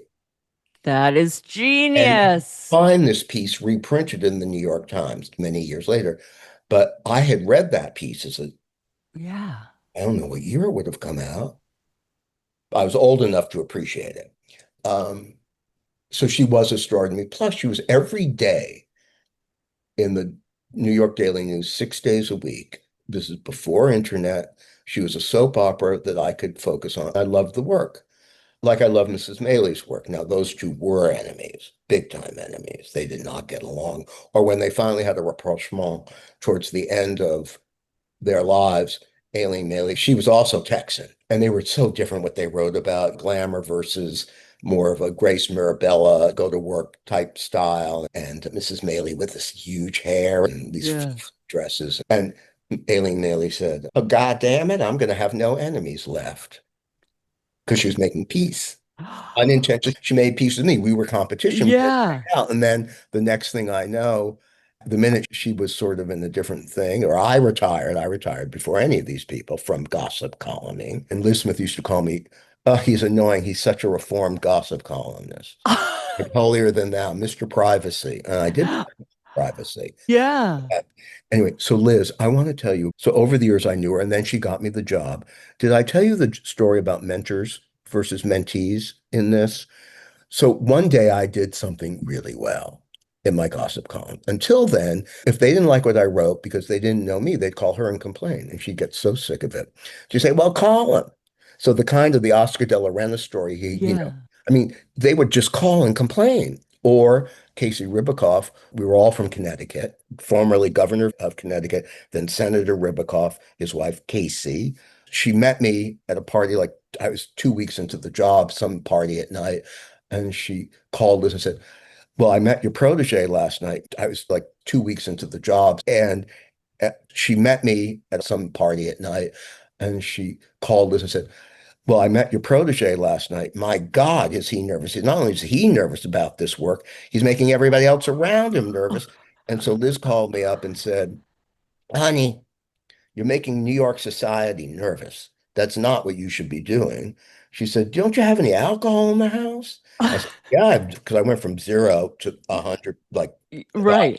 a little face in the Daily News. I said, yeah, everyone's been sending me all the champagne. She said, well, at least just have 2 glasses of something before you go out. Right. That was her advice. So the years went on. But at some point, I did something like had a big scoop. It could have even been the Cher thing I told you where Lois Smith, the PR, calls me up, and the next thing I know, she puts Cher on the line. And they put that up on the front page. And I think, so Liz got a little unsettled by that. And I remember telling Holland, I said, I think Lizzie's mad at me. I had a big scoop. And Holland told me the story. So you know the story about the ski instructor who coaches people to get them on the Olympic team. And so he had this one real protege that he loved the best. And the kid's doing really, really well. And one day they're on the slopes and the mentor sees someone like in the most beautiful form down the mountain. And he realizes it's his mentee. And out of his mouth comes, who told him he could do that? We got through that. And the Yes. years went on. At Liz's, I was so surprised. I was very close to Liz. As she got really old and infirm, she would call me up and she would say, honey, I have to go out. I need you. And I didn't have any back troubles in those days. I'd give her, I always used to say to people, you like chicken? Grab a wing. And she'd be on my arm. We'd go places I might not have been all that interested to go. And Liz had her thorns. Right. She was very awful about Anne, and that was always awkward for me. And then they had their rapprochement. I was glad about that. Liz was part of the campaign against Anna getting the job, and I don't know, they want Grace Marabella to stay put forever. And Oh my gosh, you know what? Phyllis and Grace Coddington both told me about that period, right. how nasty the papers were The papers were against Anna when she came up because that people, exact the period. established fashion community was, I can't, one of the main designers, I'm going to respect Anna's privacy because they all end up Yeah, of course. loving each other. But, called up John Ford and said, I got the name, Nuclear Winter. They invented all that. Grace talked about that. Because what I asked Grace is, when you came back, you're both starting on the same day. Was it like Tom Brady and Bill Belichick getting back together? Was that like the talk of the town? She's like, no, it was these nasty things about Anna. I like to think that those of us who were there at the time helped people understand how incredible Anna would be for Vogue. Oh, yeah. I mean, it's fascinating to hear, to even have had that mind that she had to do it, those changes. I mean, it's Blue jeans and a LaCroix jacket was like getting Congress, both sides, to approve transgender. Yeah, and what I'm learning is she pushed women forward from fashion as theater, Diana Vreeland, to the beige years of the working woman. Right. You don't have to tell a working woman how to dress, and a working woman can dress however the fuck she wants. So show her the theater too. It's exactly. Yeah. And I think in an early on September issue that we did, that and bringing Birkenstocks back, which I told you, to Vogue, my claim to fame is the cover line for the September issue in 1990, maybe. The message is the mix. Yes, exactly. There you go. That was such a powerful concept. And that's what I tried to do in my gossip column. And it was not what was going on. When I brought Pat Buckley somewhere downtown for something, it made front page news. Uptown, downtown was a huge. I mean, we're talking about a time where these changes that we take for granted now were Right. huge things. Absolutely. Yeah. Absolutely. So having the magazine tell us it's okay is what everyone's looking for. And promoting it. Now, what people loved about Liz and why she was at everyone's table, and I mean everyone's table, from Mike Ovitz to Brooke Astor, was because no one had ever met anyone who had such a grasp of world history. Wow. She was a history buff. And so she would be I've been at dinners, particularly at Louise Grinwald's, where the table is Henry Kissinger, Brooke Astor, Liz Smith, Henry Grunwald, who was the legend in magazine and news journalism. He was longtime editor of Time magazine. And Liz just held her own with these guys. And so her off-duty stuff, she made a lot of mistakes, not factually. Some of her opinions I never agreed with. She wanted to stop talking to me because I loved Lee Radziwill. I never asked Lee about her public life. She was a deeply cozy human being, and we were neighbors of sorts. I could be deeply cozy with her, Right. eat with her on Sunday night. Like that was it. Right. And I really didn't care about what she wore. I mean, Right. I like when y'all get dressed up, but it's not something I can sustain it much. And she was very capable of going on and on about courage and all this stuff. But we talked about cozy things, and I never overstepped my bounds. I didn't really need to know what Right. I'm digressing, but what Lee thought about Jackie and Jackie thought about Lee, I had a sense of what that relationship was about. But I mean, I'm not writing any books about these people. Right. Wish I could. So anyway, but Liz hated Lee.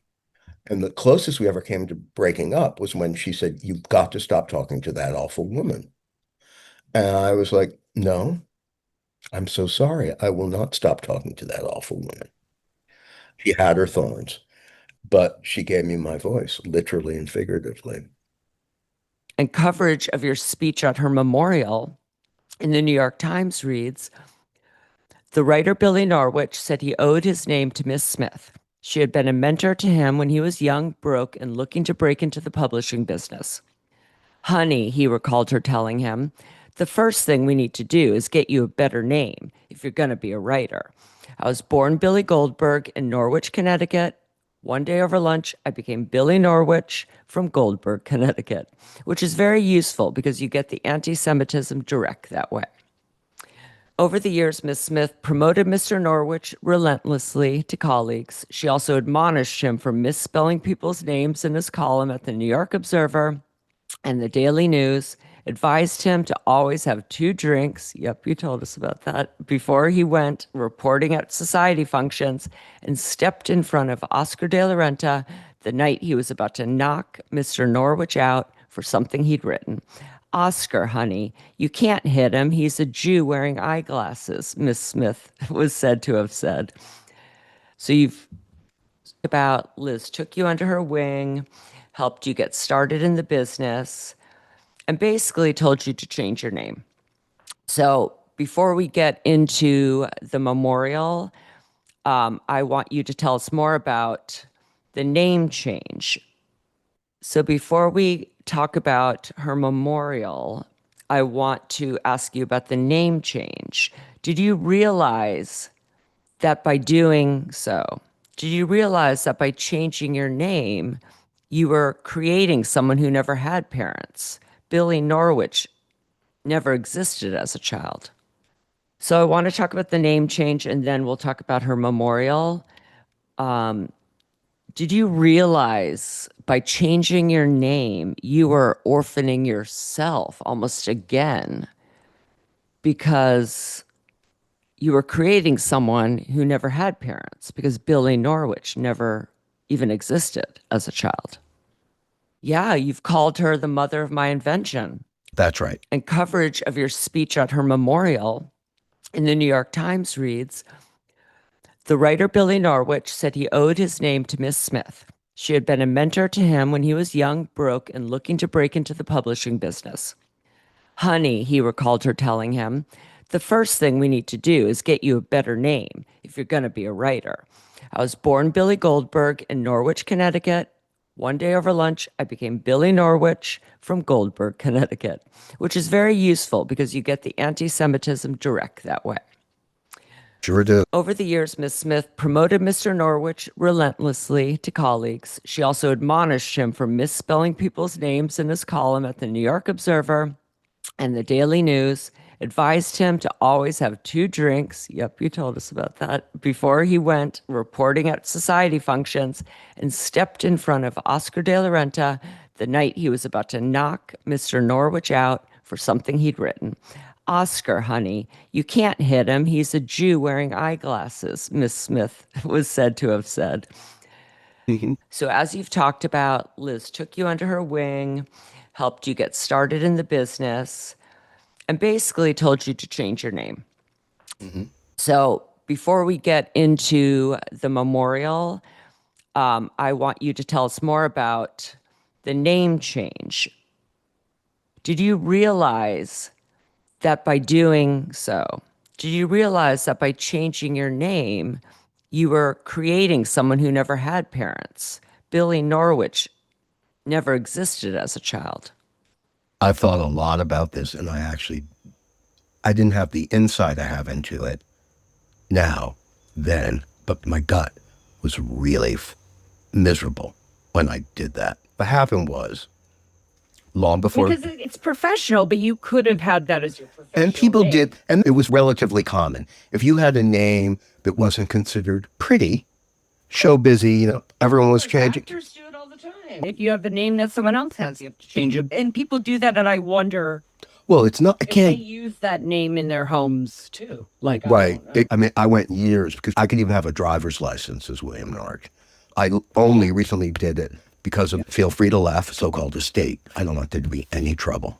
No, of course. And everything, my checkbook, my license, my passport said, AKA William Goldberg. So what happened was that I wasn't even doing the Daily News. It was longer. I was still in grad school, but I met Holland, and then Holland would take me with her to meet Liz. And there was a wonderful, wonderful food writer named Lee Bailey, not to be confused with the lawyer F. Lee Bailey back in all the same time. Yeah. And Lee was a real mentor to people like Nora Ephron, of a kind of gracious living that wasn't like, it was more al fresco and more loose and the hair down. I would go on weekends. In the summer, he built a house in Bridgehampton. I went with Holland, and Liz was there, and Iris Love. And I mean, Lee was so restricted that you couldn't have potato chips in the house. It was all and so Liz had a trunk full of junk food that we'd slip out and eat the junk food together. I was still Billy Goldberg in those days, but we all became very good friends. I mean, that weekend, Nora was there for dinner one night, Elaine Stritch. Oh my God. Amy Gross was the features editor of Vogue during Grace Bella days, and she commissioned that piece that you talked about in 1988. Oh, wow. And we all got to know each other. But then I was in graduate school, and I had this play that I'd written with Chappie Morris. It was going to be done at the Ensemble Studio Theater. And the play was called In Memoriam. And I don't know if I had to or I wanted to use the opportunity of having something of mine staged at a theater to join a union, because I heard you can get health insurance through that. So I went down to the Dramatists Guild. You didn't go online. So I went down to the office, and they said, what's your name? I said, William Goldberg. And they were like, okay. And they were like, oh, we have 5 William Goldbergs. What's your middle name? And I said, Dave, D. And they're like, oh, we have one. And I was like, well, what should I do to the clerk? Yeah. And they were like, I don't know. So I left and didn't get my application going. And I think that night, Lee Bailey, Holland, and Liz and I were having dinner, and I told them the story. Yeah. And that's when Liz said, well, honey, now that you bring it up, my accountant is called Billy Goldberg. And she said, and then my best friend is the songwriter, Billy Goldberg. She said, you got to change your name. I mean, you got to stand out. So I said, well, what name should it be? And we started to brainstorm. And I had read, sorry, y'all, if I'm dropping these names too heavily. No, that's what we like. I had read that when my friend Serena's grandmother, who was named after her aunt, the Duchess of Marlborough, was Consuelo Vanderbilt Earle. She was married a few times, as one did in those days. And people who were divorced in the 30s, 40s, it was a thing, very social register of them. You took a name. So she took a name of Mrs. Fair. I mean, I don't know who Mrs. Interesting. And so I remembered that as we were having this conversation. I said, how about William Fair? And Lee Bailey said, what's a good name for William Fair? So in this dinner where we're doing the work would become so pivotal for the future. Yeah. For as long as I was William Goldberg, Billy Goldberg, they would say, little boy, what's your name? Billy Goldberg. Where are you from? Norwich, Connecticut. Yeah. So my town was as long familiar to me as my name. And I did that. And they were like, great. And I had a level of comfort. I had no idea psychologically what I was doing. Yeah. None. Right. But from that day forward, well, 2 things. You used to be able to write to an editor and maybe go meet them and get an assignment. And when I would write as William Goldberg, I never heard back. But from the day I became William Norwich, I started to hear back.